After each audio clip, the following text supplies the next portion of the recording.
வணக்கம் நண்பர்களே. நம்ம இப்போ ஒரு சிறுகதையை பற்றி பார்க்க போகிறோம். அதாவது இந்த கேள்விக்கு என்ன பதில்? எந்த ஒரு கேள்வி நம்மளை நோக்கி வருதோ அந்த கேள்விக்கு நம்ம எந்த விதத்தில் ஒரு கரெக்டான பதிலை நம்ம சொல்கிறோம் அப்படின்றது தான் நமக்கு எந்த அளவுக்கு நமக்கு நாலேஜ் இருக்குது அப்படின்றத மற்றவங்களும் தெரிஞ்சுக்க முடியும். நமக்கு ஒரு விஷயம் சாதிக்கணுன்னா அந்த கேள்விக்கு நம்மளால் கரெக்டான பதில் சொன்னால் தான் அதை சாதிக்க முடியும். அதை பற்றின ஒரு கதை பார்க்கலாம். ஒரு நாட்டை ஒரு சுல்தான் ஆட்சி செஞ்சுக்கிட்டு வராரு.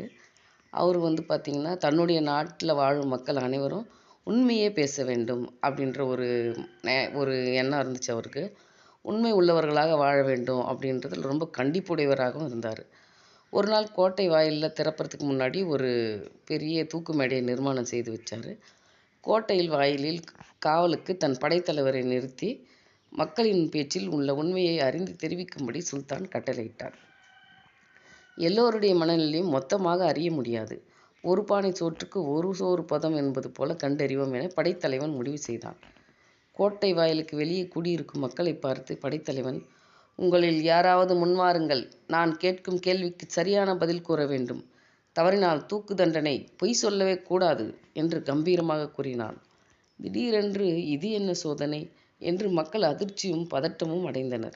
இப்படி சொன்னால் யார்தான் துணிந்து வர முடியும்? கூட்டம் அமைதியாக இருந்தது.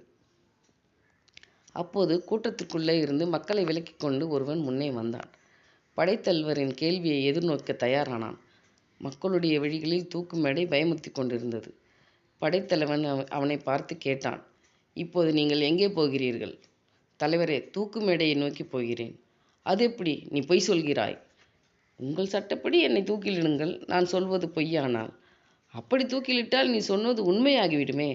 ஆமாம், நீங்கள் அப்படி நினைத்தால் என்னை நகருக்கு என் வழியே போக விடுங்கள், நான் பொய்யன் அல்ல என்று அவன் கூறினான்.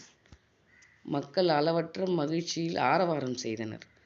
படைத்தலைவனுக்கு என்ன பதில் கூறுவது என்று புரியவில்லை. அவன் அந்த மனிதனின் பேச்சாற்றலை கண்டு மிகவும் வியந்து போனான்.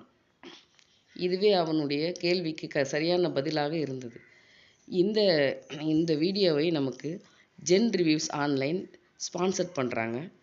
இது மூலயமா நான் உங்களுக்கு ஒரு சிறு கதையை என்னால் சொல்ல முடிஞ்சது அப்படின்றதுக்கு எனக்கு ரொம்பவுமே சந்தோஷம். நன்றி, வணக்கம்.